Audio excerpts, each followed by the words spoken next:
There are fewer than 30 men in the world qualified to drive Formula One. A mere half dozen, perhaps, to win. At this moment, I'm inclined to think you are not one of them.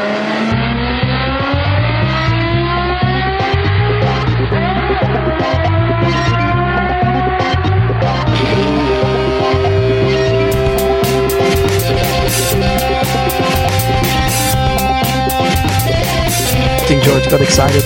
He wanted to pass and get around. No, you want to. Keep up the good work, and there you have it. There you go.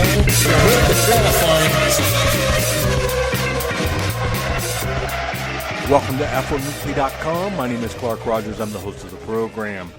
I'll be joined by Nasir Hamid, my co-host.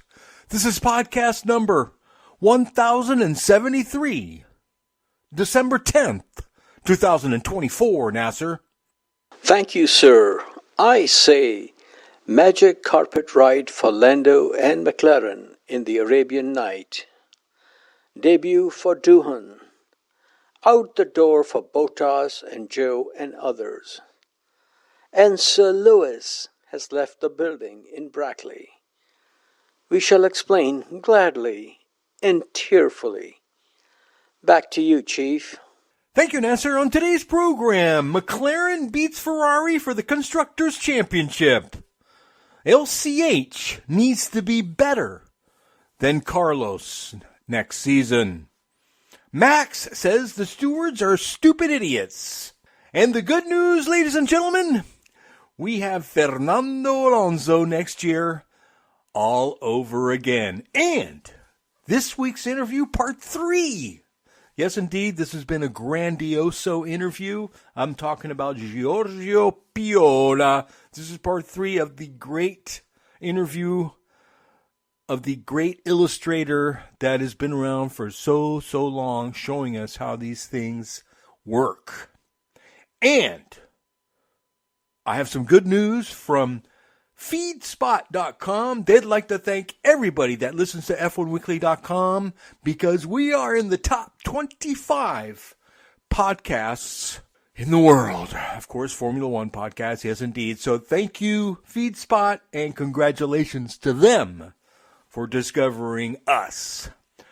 And I do want to remind everybody, of course, that your contribution indeed helps F1 Weekly stay up on the cloud. We have a lot of podcasts. That takes a lot of server space. So please, click on the Support F1 Weekly tab. You know you'll want to. Nas, the season is over. It was exciting between Max and Piastri briefly, and it was fun. It's been a great season, starting with Max domination and then complete loss of domination. It's been interesting, but now we have a new British driver that's winning, of course, in Lando Norris. I know, Nasir, that you love every minute of it. Welcome to the studio, Nas. They say all good things must come to an end. So, on Sunday in the Arabian Night, the 2024 Formula One season came to an end. This season, Max World Champion, no surprise. Sargent sent packing, no surprise. Mercedes still looking for championship winning mojo, no surprise. Adrian Newey leaving Red Bull, big surprise. LCH leaving Mercedes, mega surprise. McLaren winning Constructors Championship, pleasant surprise. Mr. Rogers, before we talk about the race, can we get your surprises and no surprises of the 2024 season? And please say a prayer and a word for the King of Quimoa. Muy macho hombre de Viva España. Well, of course, lots of surprises, and the big one was the beginning was what we expected, domination from Max, but then all of a sudden there was all this turmoil at Red Bull between Christian Horner and some vixen, or I don't know what's going on, really. We never got any details, but it was chaotic, and all of a sudden, by Miami, Red Bull were nowhere to be seen, and McLaren were on the rise. It was paying off. Of course, they're getting more wind tunnel access than, say, Red Bull and Mercedes, so they have picked up the pace and made use of that extra time in the wind tunnel to great measure.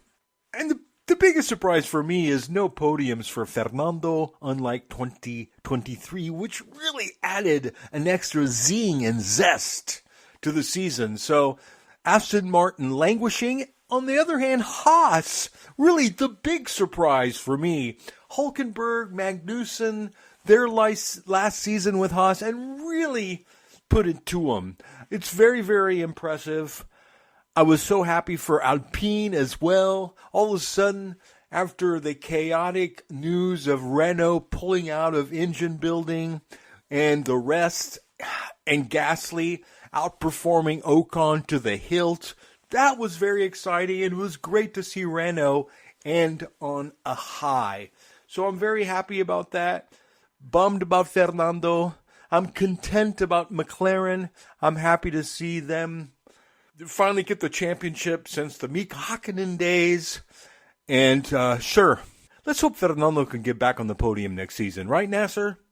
Now we do a quickie on quali. Before quali, there was free practice. History was made when two brothers were on the track at the same time with the same team, and that would be Charles and Arthur Leclerc. This Arthur does as he pleases. He is caught between the moon and Monaco Principality based on his performance. Let's take a look, shall we?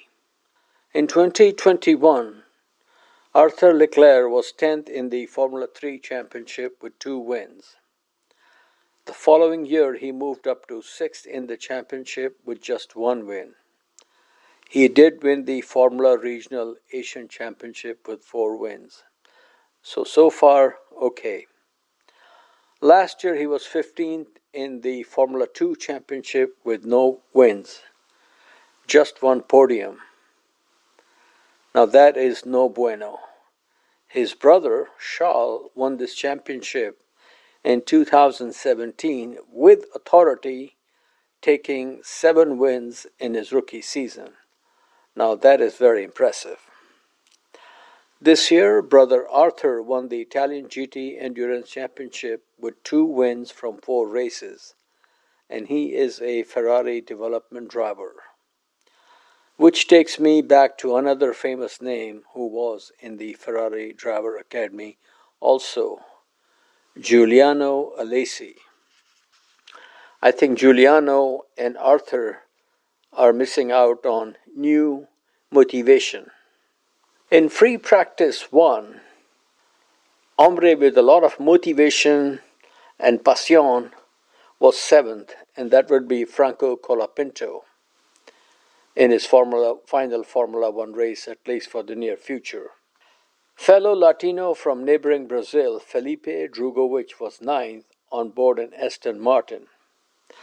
Drugovich won the F2 Championship in 2022, and he is managed by Felipe Nasir's uncle, Amir Nasir.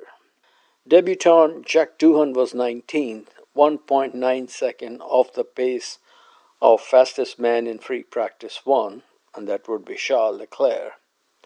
And his brother was just ahead of Doohan, 1.8 slower than Big Brother.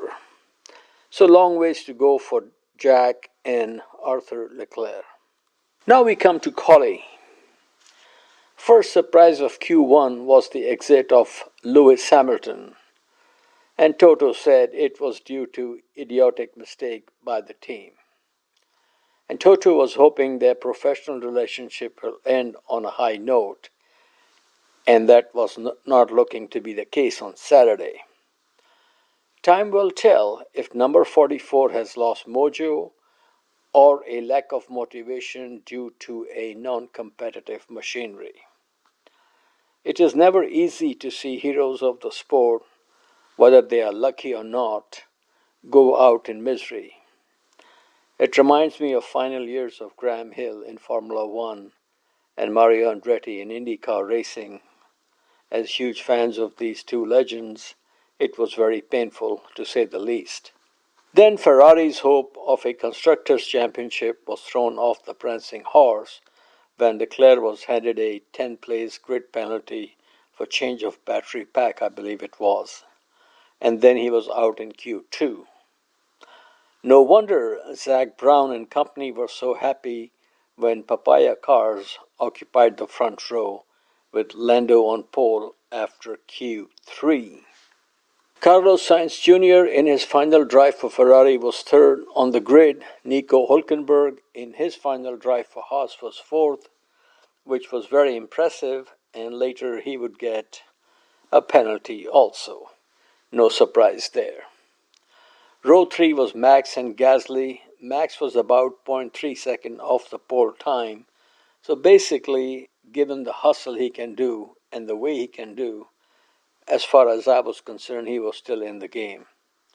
Row 4 was George Russell and the fever that won't go away, Fernando Alonso.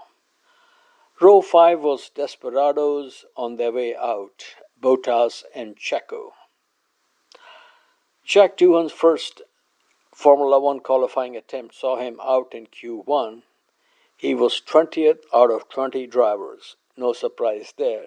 But he was only just over a half a second slower than teammate Gasly, which is not bad considering the experience, years and years of experience Gasly has in Formula One.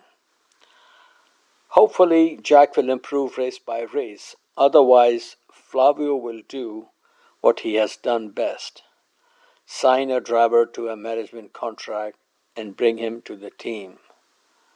Here's looking at you, Roberto Moreno. Mr. Rogers, your thoughts on the final qualifying session of the saison? Well, you're right. Lewis out in Q1 was bizarre. The bollard was bizarre.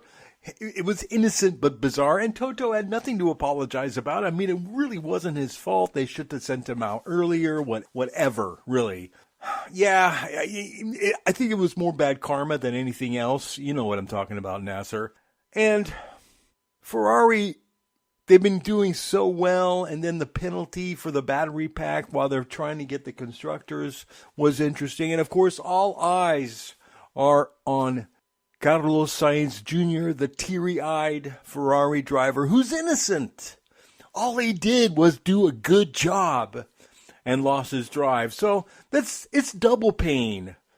It's terrible, and we all felt that pain knowing that the end was near, the final curtain, and he's going to Williams of all teams. And he admitted it, that he was hurt, that a top team didn't sign him with the kind of work he did at Ferrari. So it's going to be double pain for Carlos next year if he sees the fruit and the hard work that he put into Ferrari put LCH right at the front. So that is going to be painful, my friend. But other than that, Fernando was happy. And if Fernando is happy, I'm happy. Now we come to my favorite part, the race, the Abu Dhabi Grand Prix. What was expected all season long finally happened. Max and a McLaren driver doing their version of Fleetwood Mac's Tango in the Night. A world champion move as per victim of the night, and that being Oscar Piastri. I had to refresh the page when I read Max apologized to Piastri. What is this world coming to? And I'll tell you what I'm coming to, Mr. Rogers, is a question. Now that Max will be a papito soon, do you think we will see a kinder and gentler Max on the track in 2025? I don't think it's going to affect him at all, but I'm sure that he's plenty of screaming at the entire team. Don't forget, we don't have Adrian Newey, but they don't have a cost cap issue this season. There's no big penalties hitting the team for over the off season, so we're good. And he's screaming. He wants a fast, dominant car. He does not want to fight with McLarens or Mercedes. He just wants to take off, put an 8-track in there of Jeff Beck's Bolero, and have a good time. So it's going to be interesting. But on the other hand, has anybody even spoken about half Verstappen, half Piquet? I mean, if it's a boy or a girl, this is going to be one hell of a talent, and I think they're already thinking about just giving the child a world championship right off the bat. Why not? Keep up the good work, Verstappen. A baby with a Piquet. I'm telling you, you think it's fun now. You just wait another 20 years and whammo! And the funny part, Fernando will still be on the grid. Both drivers were able to continue and finish in the points. Max was 6th. Australia was the only Grand Prix in which he failed to score any points. He did not finish that race. Piastri was 10th and picked up the final point. McLaren were lucky Lando did not suffer a done blowed up, otherwise the podium and Zach Brown's face would have been red. Hard to say if Max would have taken the fight to Lando if argy-bargy with Piastri had not taken place. It was in Abu Dhabi some years ago. Max enjoyed his first Moonlight Sonata with world-renowned Mr. Massey on the Steinway. And since then he has won 4 in a row, so he was going for 5 in a row, which did not happen. With Carlos Sainz Jr. trying to make a statement in his final race as a Ferrari driver, and Leclerc making rapid progress through the field from 19th on the grid, I think he was like 10th or 12th by the end of the opening lap, the heat was on McLaren driver and mechanics not to make a dumb mistake. And we've seen them make a few mistakes, the team and the driver, this season. When it was all over after 58 laps of the Herman Tilke Wonderland in the Sand, Lando landed his 4th win of the season. Regardless of what happened behind him, he was in total control from the beginning till the end, and stamped his authority all with the victory. His first win of the season came in Miami FLA. Winning at Max's home track, Zandvoort, was very impressive. Streets of Singapore was the scene of his 3rd win. Looking ahead to next season, Lando seems to be the main challenger to the throne of King Maximilian Verstappen. The Red Brigade is without a World Championship winning driver since 2007 and McLaren since 2008. So the Barbarians will be at the gates of Milton Keynes as soon as the 2025 season begins. In Abu Dhabi, the red car of Sainz Jr. was 2nd. A lot of people think, I am one of them, that he is getting the Isaac Hayes CD from Ferrari thanks to LCH being John Elkann's You're My First, Last and Everything. Time will tell how far and how long this amore will last. It would have been a fantastic farewell if Carlito left Ferrari on a winning note. The second Ferrari of Leclerc was 3rd, not bad for a driver who started from the last row with Colapinto. Now we come to what you call Old Man of the Sea. Mercedes gave him a Bismarck for the past few seasons. Now he is jumping the ship onto an Italian stallion. Mr. Rogers, did you enjoy Sir Hamilton's pushy real good in the closing laps of the Abu Dhabi Grand Prix to grab 4th from George? What say you? Yes, for sure. It was nice to see. At first, he wasn't happy with the car. He had no pace. That was the message. But yes, he was struggling a little bit. And then the car finally came to him in the second half of the race and really pushed hard. And the other was Leclerc. I mean, I couldn't believe it, how fast he went up that field from 19th. So that was very, very impressive. Leclerc was really possessed. And he felt the weight of Carlito. And knowing that Carlito was getting the shaft. You're right. Isaac Hayes was all over España right there and then. It was an impressive race for a lot of people.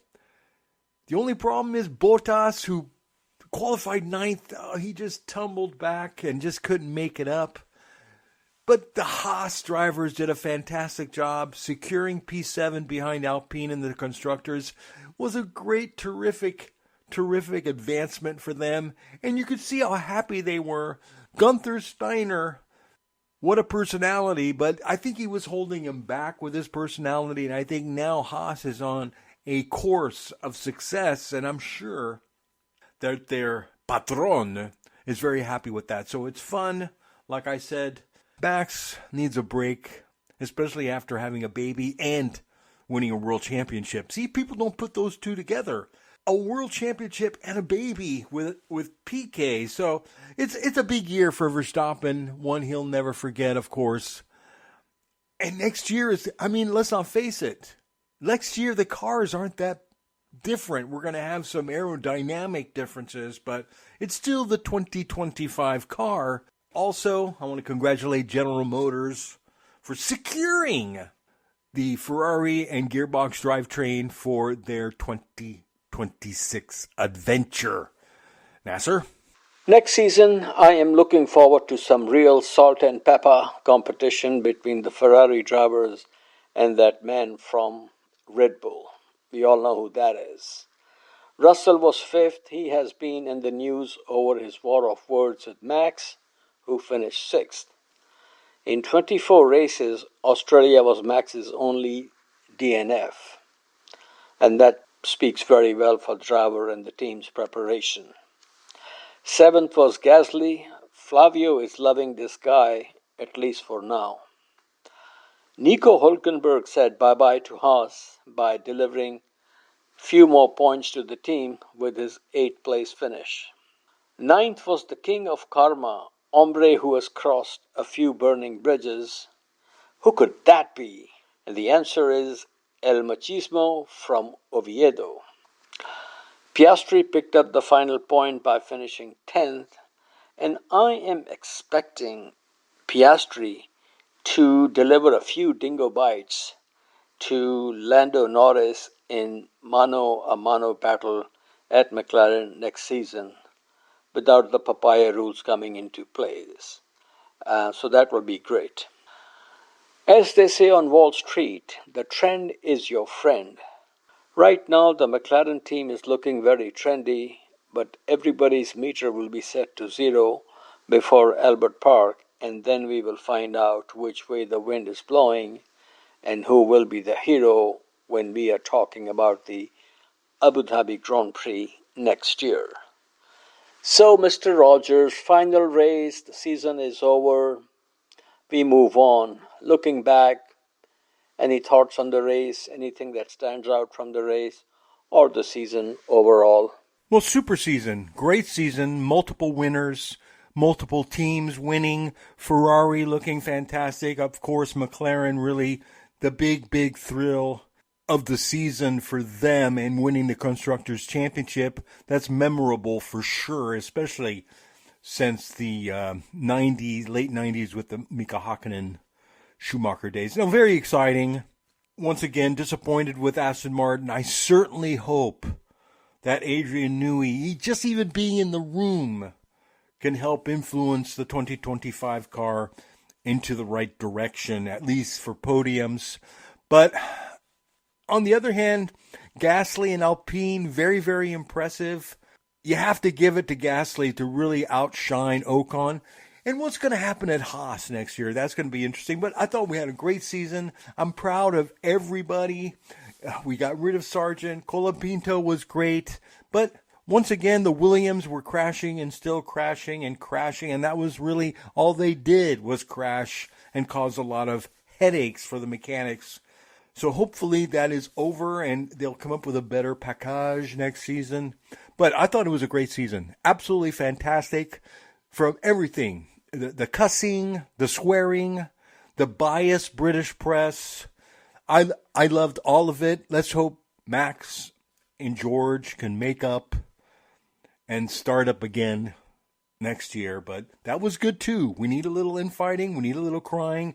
And of course, the highs and lows of Lewis Hamilton this year were pretty brutal to watch. And I dig it, man. So there you have it, Nas. A fantastic season. And next year, it's going to be even better.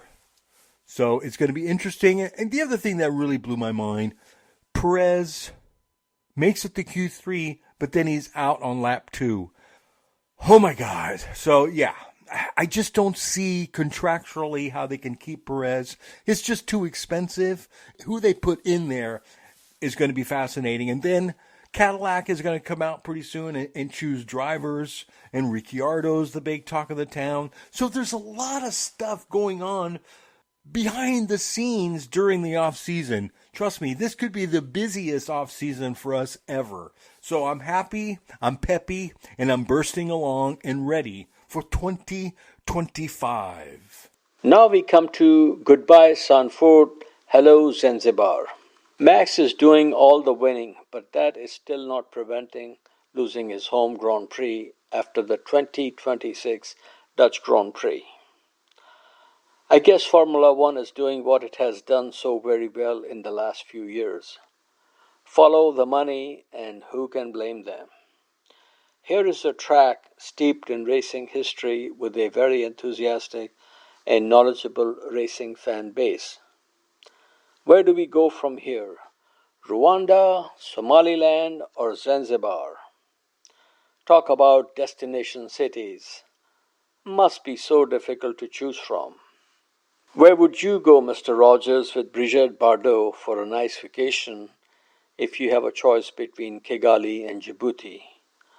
Or would you prefer the company of Miss Danica Patrick in Ouagadougou? Well, I would like to be with Danica Patrick in Scooby Dooby. You know, I was thinking Burkina Faso is always a great place to have Formula One race.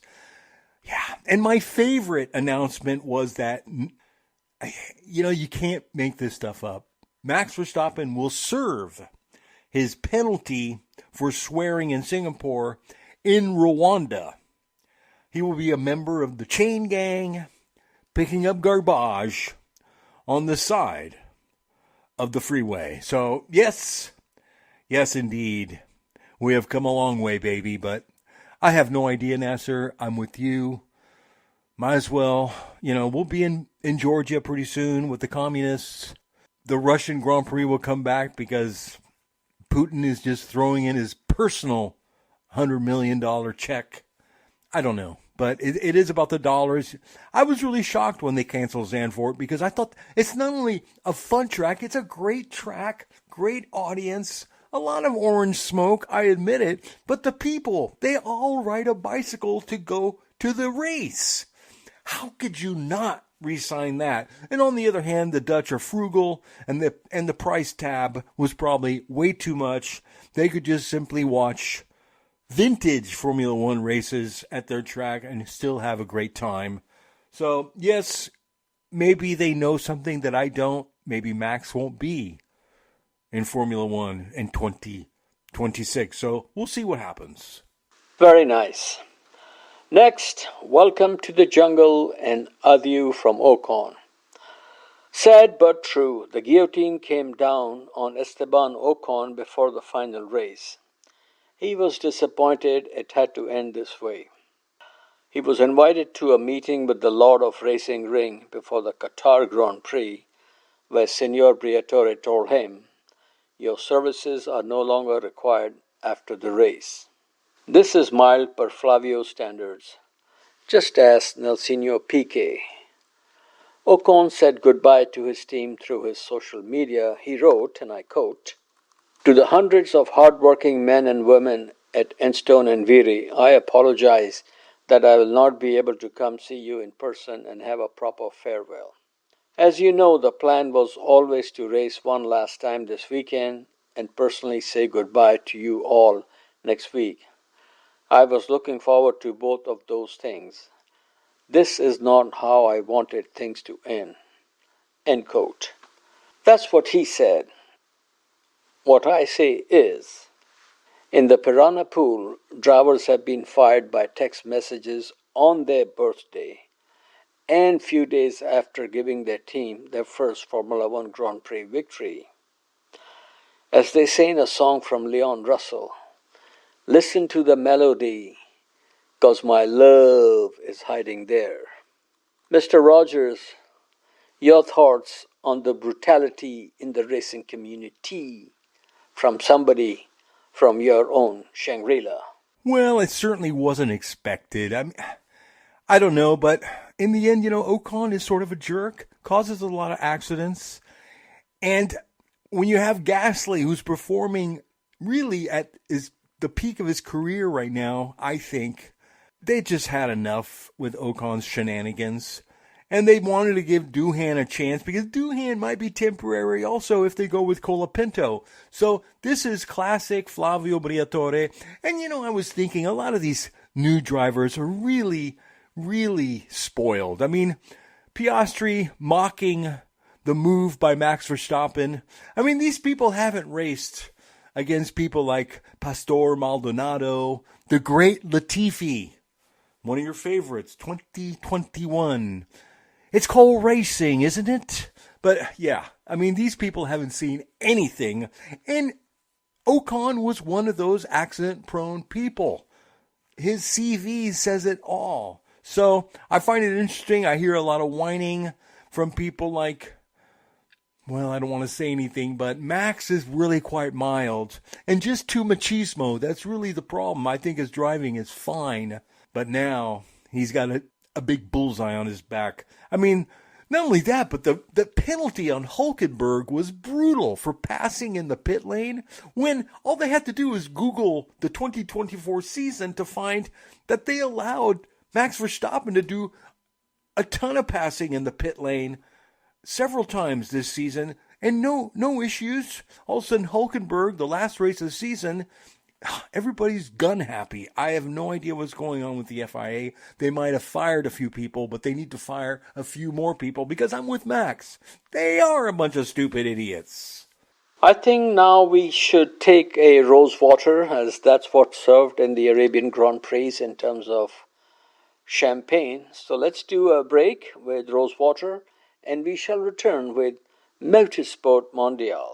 Well, Nasir, you didn't get the memo from the new administration. Rosewater is now technically banned in the United States, so we're going back to San Pellegrino, and we'll be back after these brief messages. Hi, I'm Juan Pablo Montoya, and you're listening to F1 Weekly. Welcome back to F1Weekly.com. Clark Rogers here, your host. And now, as we spin the globe and go around the world with Motorsports Mondial and the king, the Swami himself, Nasir Hamid.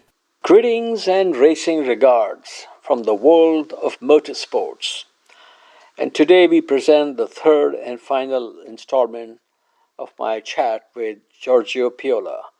And as mentioned before, Giorgio Piola has been around motor racing since 1970. He is a very, very well-known technical illustrator. His work has appeared in English magazine, American magazines, especially Roar and Track, and of course, Italian magazines where he comes from. So please enjoy this conversation, and we shall return momentarily. Okay, how long before Adrian Newey turns Aston Martin into a championship-winning team? We don't, in Formula One, you don't do miracles. So I think it was one of the reasons why he didn't go to Ferrari, because the Italian mentality expected you to the fact that he's a genius, he can make miracle. You can't make miracle because first of all, there is not only one man that can do the job. So there must be an integration, must create a group of people. Have you seen, for example, when Schumi came to Ferrari, it took some years. Yeah.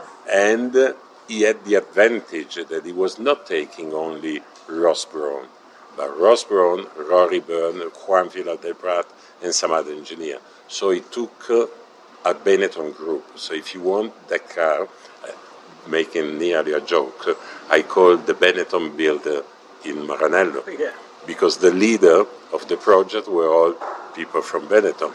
So that was an advantage. So Adrian Newey has to create, again, a group of people that he give the input, because he's not the one that then make all the design and everything, with the aerodynamicist, with the one that make the suspension, with the one that make the gearbox.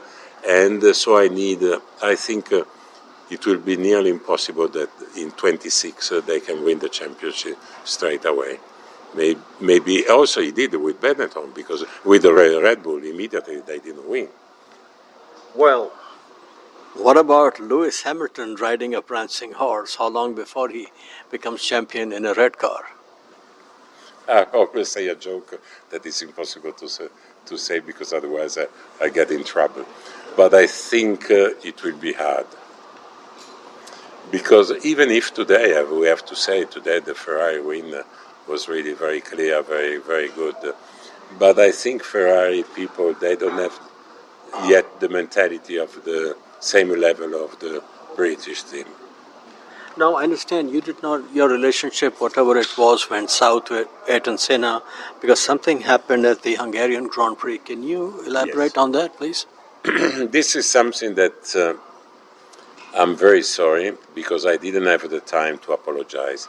I do believe that I was right because Senna was lying and he received an official punishment. He didn't do the press conference because he had to take a flight.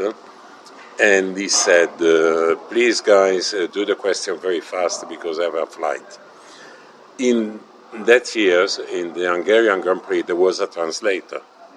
So as he said this, the guy translating in Hungarian language.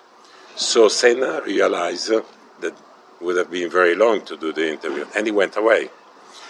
The press room in Hungary is up on the second level, so we have to follow down. And myself, Nigel Roebuck, Alan Henry, Maurice Hamilton, and some other English journalists, we were running after Senna, and myself, I stopped him. I said, also because I knew, because I was supplying the steering wheel, so the relationship were quite good.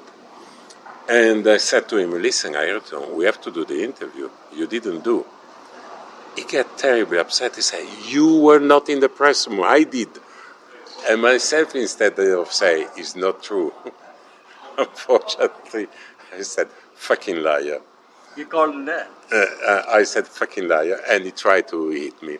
Then I went immediately, because I have a very good relation with Ron Dennis, and I said, listen, the guy didn't do the interview. The federation gave him a fine, because officially didn't do the interview, and if you go on the federation data, you will see he got a fine. But from that day, he never talked with me anymore. And again, I say I'm sorry, because I respect him and I like him a lot. For me, is for example, when you ask me, if you ask me which are the best drivers that I saw, I will say Hamilton, Senna, Schumi, Verstappen. But Senna will put in front of Schumi, even if he won less Grand Prix, because Senna was really magic, also as a personality. Unfortunately, I have to say, even if he's dead, that sometimes he was lying. Also, when he was doing the interview, you were asking something and he was diverting and never answering to what you wanted. And if you ask again, he didn't answer. And then another aspect, when there was the accident in Suzuka, I had a very good relation with the McLaren people. McLaren Williams, for me, there was always the best team as a relationship. And when there was the accident, this guy, a very important one in McLaren, said to me, from telemetry, we saw that Senna never went on the brake. Mm-hmm. He hit Alan full throttle. So I wrote in Gazzetta, I'm sure that Senna did on purpose because he never slowed down. I didn't say somebody because you can't. And Senna at that time, he denied. He said, I swear you, it's not true, I didn't do on purpose, it was a normal accident. But Senna was a very complex person because while Schumi, he was doing dirty stuff on the track and he was convinced to be right, Senna, he felt a little bit guilty because at the end he was quite a loyal person. Next race in Adelaide, without anybody asking, nobody, I was there, and also Jackie Stewart, then something happened between them. At a certain moment, in the middle of the long press conference, now I want to tell you something. Exactly. Now I want to tell you something. In the night, because as you know, Ballester took away his position on the starting grid. Right. No? I remember that very well. And that was a very dirty maneuver from Ballester. Why did he do that? Because he was French, and the French are very chauvinist, and they try to help. So if you want, everything was not only the fault of Prost because of the accident the year before, but this maneuver from Ballester that made Senna terribly upset. He said, I decide between myself that if Prost is in front of me in the corner, he doesn't have to finish the corner. So it was something that he said, and nobody asked. And I remember Jackie Stewart, you are not a world champion, shame on you, you can't say this. And again also, Jackie Stewart was not allowed to talk with him anymore. But myself, I felt miserable because I was right, but it was not correct for me to say fucking liar. Because you don't have to say something like this, especially to somebody that you respect, that is a symbol. I had to say, listen, Ayrton, don't lie. I was there and you didn't do that. Yeah, no, I remember that him fessing up that he crashed on purpose very, very well. Yeah. Okay, now a couple of, I would say, funny stories. You once yelled at Rubens Barrichello to get away from the car so you can take a picture of the Jordan F1 car. What's the background to this story? At that time, very few time, I was invited to see the building of the car the night before the launch. That was wonderful. And the factory in the Jordan was a first floor, a big room like this, and second floor with like a passage, a terrace, all following all the shape of the room. So the car was there in a good position to do like the car was there. I put myself with something to do the picture, and the mechanic were assembling the chassis. Then there was putting suspension. Every 40-45 minutes they were stopping to relax and maybe also come other mechanics to help, you know. And every time they were stopped and I wanted to do the picture, there was a guy looking, going to see the car. He does one time, he does two times, he does four. You had no idea who it was. I go down and say, hey, do you want us to stop or go into the car? I have to do the picture. I'm there, you don't see, I have the picture. Comes Gary Anderson and says, Giorgio, it's Ruben Barrichello, he's our driver. And I said, I'm sorry, I didn't know, because I never know him. Yeah, he came in pretty young in Formula One. Okay, the next one is really, really funny stuff.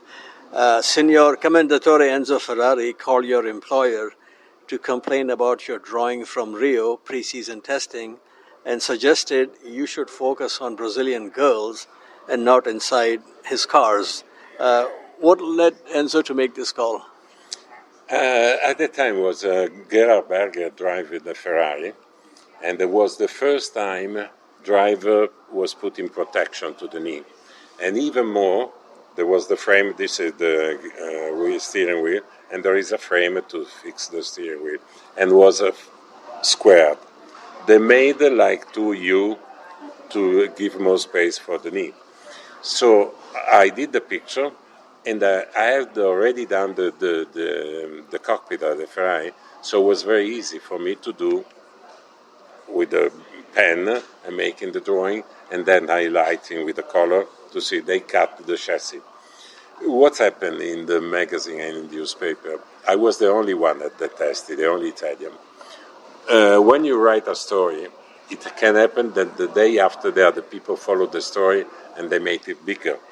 Myself, I didn't say anything about danger, about anything. I just wrote, Ferrari, they cut the frame. All the other journalists the day after, Ferrari, dangerous, the driver risk to break the leg. And the Commendatore was very pissed off. So he called my chief redactor, his name was Enzo. And it's very funny because it was all in dialect. So the expression, very, very, very, use a word that makes laugh because it's a typical from Modena and Reggio Emilia. And he said, why Mr. Piola is putting his face inside my cars and doing the drawing and said that the car. I said, listen, Commendatore, Piola didn't write that the car is dangerous, the other. And he had the picture, and for us it seems to be nicer to do the drawing instead of the picture. By the way, okay, but I believe Piola is in Brazil. There are beautiful girl, beautiful ass. Why he doesn't look at the girl ass instead of looking at my car? I said, listen, Commendatore, because Piola is a technician, he looks at the car. Then he said a word, he said, but let me know, is it gay? But he said, in Italian gay, we say invertito or frocio. That is not very good. Frocio is already not very nice. But in Modena, there is a word that is busone. That is very funny, and the people will laugh when you say busone. Is really, and he said, is it a busone? And the Commendatore, no, Mr. Commendatore. Remember, Piola is also very good looking, and he was also very keen on the girls. So for sure, he's not a gay. Then, okay, end of the story. He didn't make any big casino, he laughed, and then the other were talking a little bit. Every year, when there was a Christmas, there was the dinner with Enzo Ferrari, and we were at the end only 6-7 journalists. And the Commendatore has the habit to say a little comment for each of us. When it was my turn, Mr. Piola, the one that prefers the car to the girls. Always. From that year, always like this. Well, and then he was talking. Nice to know he had good sense of humor also. Okay, we started our conversation about Italian heritage and motor racing, and we're going to end up with a question for you. No Italian world champion since '53, Ascari. Will Kimi Antonelli change that? I really don't know this because due to the fact now with the internet that my work is becoming impossible because I sleep 2 hours per night, I have to draw immediately, a lot of drawing without making too much care. I don't follow so much the driving, especially until they don't come in Formula One, as it happened also, for example, the story of Barrichello. For example, I never watch any GP2, Formula 3 race. Nothing really, because for me I'm focused now on the technical aspect. So I don't know. The people, I have a colleague in my web that is King Curl. He's talking wonderfully well of Kimi. And in Monza he made something fantastic, even if he crashed, that was not very good because the first object of a young driver where they made a test, especially with a very famous team like Mercedes, is not to crash. But everybody said that he's a wonderful talent, but we see now, everything is very changed because with the simulator we see Colapinto, right. We see also the other one today with Bull Racing, Lawson. These young drivers, they are fantastic because they come to Formula One, and then we had also before Raikkonen, Verstappen, so example of very young driver, immediately faster. And so it can be possible. For sure it will be very good because Italian people has the negative point that they are fascinated by a sport only or much more if there is an Italian one. That I don't understand because, for example, I don't follow soccer. And even I don't like a soccer player because I believe they are quite more average, they are a very stupid person. They're complaining for making casino. But when there is a match that is nice, I don't care if it is doubling against Germany, Italy against Portugal, it's nice. So I don't understand the people that don't watch Formula One only because there is not Italian driver, because the race, especially this season, is wonderful. You mentioned Kimi, last question.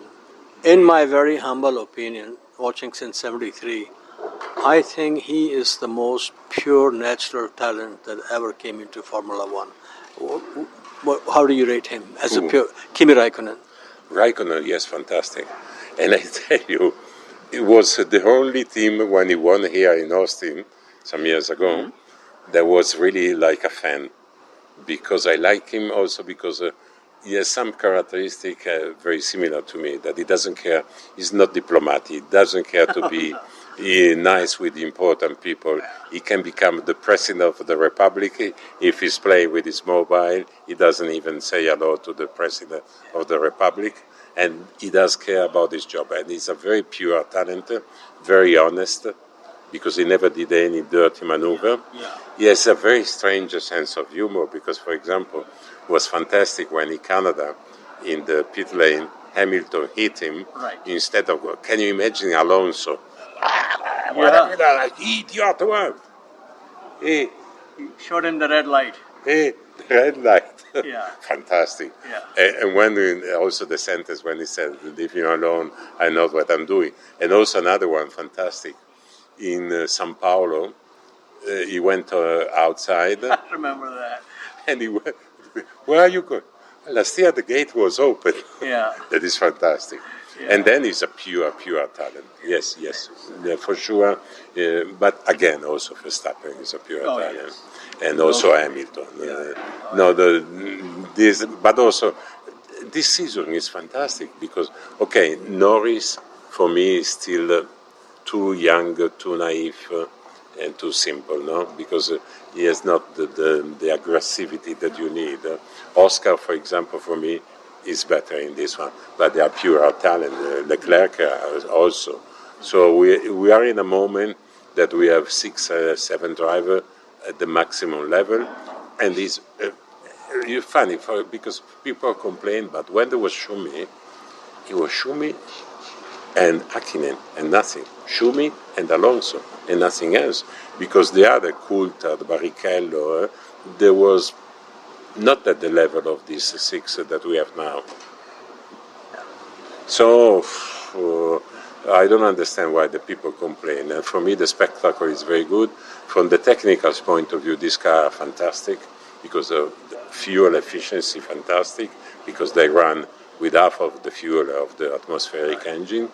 The overtaking maneuver are incredible because have you seen also yesterday the fight between Leclerc and Sainz, overtaking the braking, coming again. So before with the atmospheric engine, you had overtaken only the braking, nothing. Or if somebody was missing a gear, because with the manual gearbox very often they have even blood in the hand.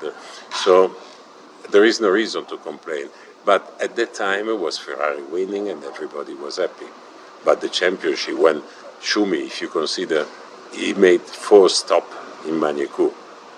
I remember I was TV commentator for Rai for more than 30 years, and that time I said, Ferrari in this moment is so competitive that Schumi could go out, taking a shower, come back to the car and winning. Yeah. Because it was like this. And he won the championship half of the season. Yeah. We went all the season with the championship finish. Yeah. So I don't understand the complaining. The only problem is that now that we have much more spectator, but they are not fans, remember, they are spectators. Yeah. Most of the people, especially when you go to Miami, Las Vegas, they go there only to say, I was there. And they don't even watch the race. And they do selfies, they go there just to say, I'm rich, I pay $30,000 to be here, I was drinking champagne, I was eating lobster, I built a new swimming pool, I sold my house, I did this. They do business like they treat when they play golf. Yeah. Golfing is an excuse, but they go playing golf to do business. Yeah. And so they are using and they complain, but for me, they are not really fan of Formula One. No, totally agree with you. In 400,000 people, I do believe fan of Formula One, there will be maximum 80,000. Yeah. The rest, 300,000, just there to show off. You know, I'll tell you, some years ago, there was a guy, he was from Austria, head of BMW Motorsports. And when he passed away, I was reading that in the early 60s, he went from Austria to England on a scooter to watch a Formula One race. Can you imagine dedication? No. No. Thank you very much, sir. Thank you to you. Really enjoyed talking to you. Okay.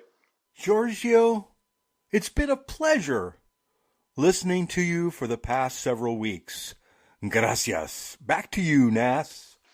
Okay, folks, continuing with Motorsports Mondial Formula 2. Like Formula 1 season finale was held in Abu Dhabi, French Alpine Junior Victor Martin, some say Martins, took pole and championship leader by half a point. Gabriel Bortoleto was second on the grid. Now this, of course, is for the feature race. And for the sprint race, they reversed the top 10 qualifiers, and the guy qualifying 10th starts from pole. So in the sprint race, we saw first win for Red Bull Junior from Spain, Josep Marti. Championship leader Bortoleto, already signed for Sauber F1 team in 2025, was second, and Swedish driver of Bosnian descent, Dino Beganovic, was third. It's a good showing on his part. Ollie Behrman was fourth, and championship challenger Isaac Hadjar was fifth. This gave Bortoleto a lead of 5.5 points before the feature race on Sunday, so the championship was open. The feature race turned into a disaster for Hadjar as the Red Bull Junior stalled at the start. At the time of recording, I don't know if he screwed up or something went wrong with the car, so we will find out. Whatever the reason was, I'm sure Dr. Marco is not going to accept it. But anyway, dishes were done for Hadjar right there and then.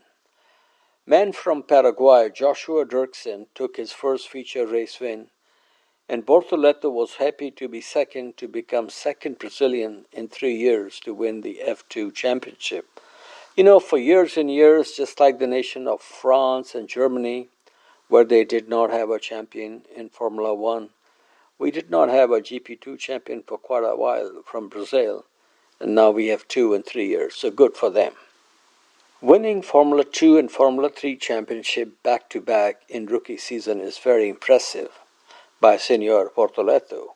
Last person to do this, Oscar Piastri. And we all know where he is now.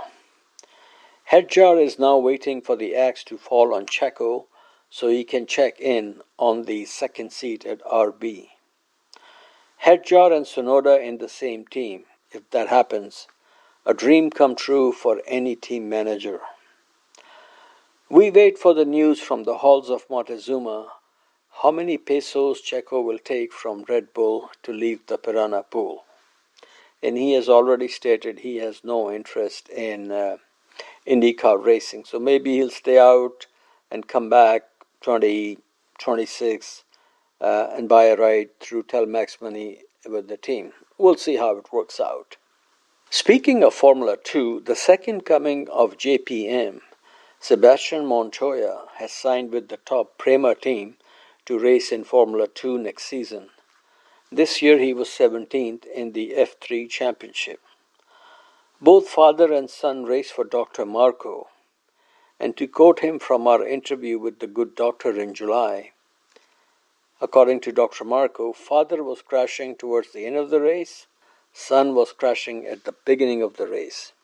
Sebastian is a cool kid. He is not a percolated Colombian like Papito. He is hearing the same tune in his head as Mick Schumacher. Daddy, don't you go so fast.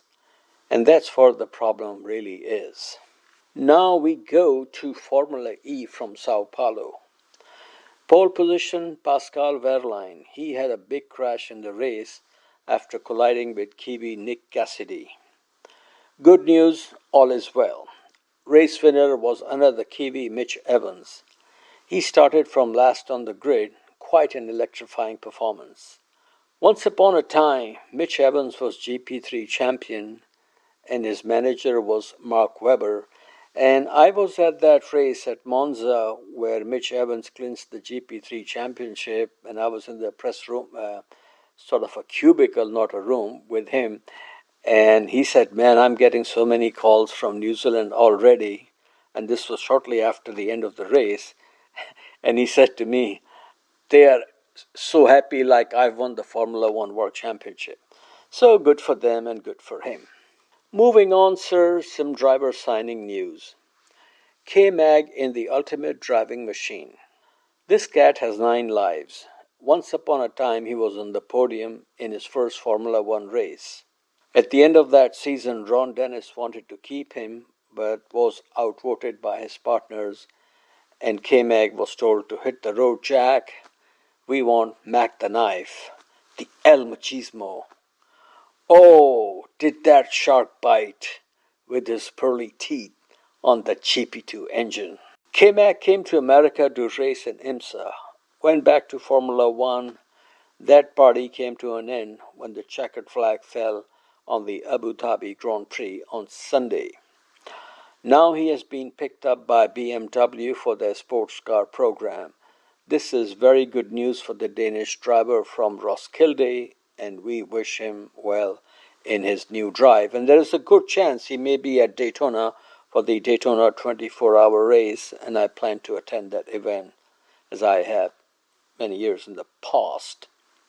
His Papito Jan raced in the US sports car scene for many years with Corvette and also for McLaren. Mr. Dennis was not too thrilled with Jan's smoking and lack of fitness. Now we come to money matters. Interestingly, Alpine does not have money for their engine program, but somehow in their French Fouton in Viry-Châtillon, they have found enough money to sponsor a Pramac MotoGP team in 2025.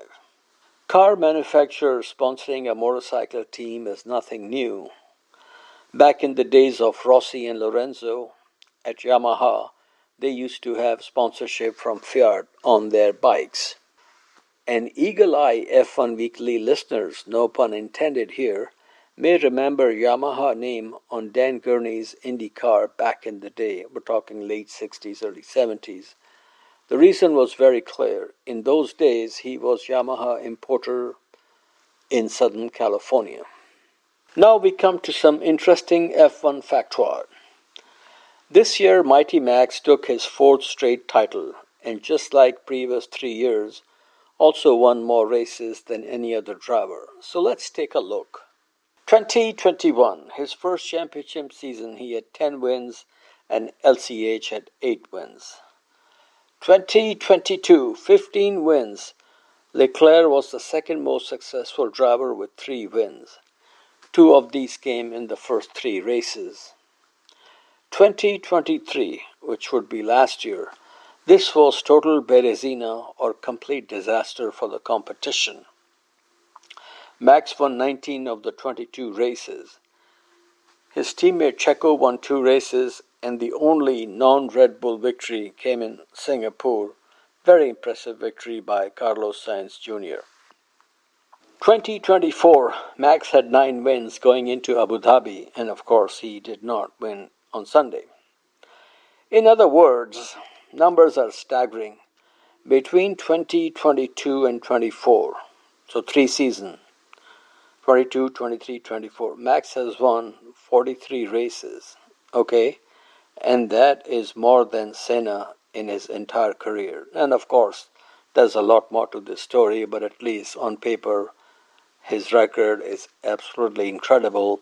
And as incredible it is, his winning percentage is almost the same as LCH.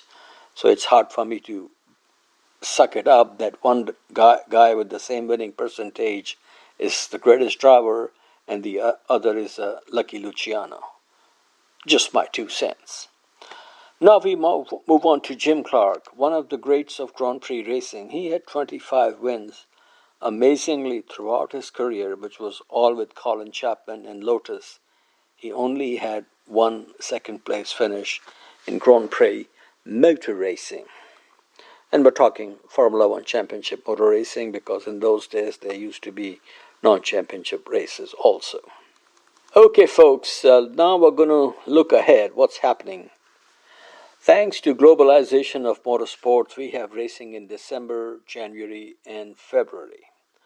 The UAE, United Arab Emirates Formula 4 Championship, is currently underway. Races can be seen on YouTube. Next month we have Dakar Rally in Saudi Arabia.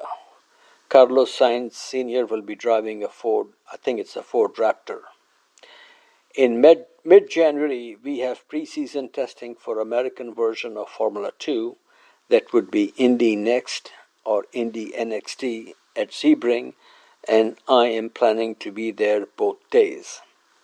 Later in the month, we have Daytona 24-hour race. I plan to be there as well and look forward to annual meeting with F1 Weekly Familia member Mr. Gooditis. And in February, we have what Ken Squire used to call the Great American Race, the Daytona 500. Finally, famous last words. Paul Simon would rather be a hammer than a nail. Toto Wolff recently called Christian Horner a terrier. Horner had a spicy response saying, and I quote, "I'd rather be a terrier than a wolf," end quote. I am sure the bark and the bite between the two will continue next season. And now, folks, and a very important public service message.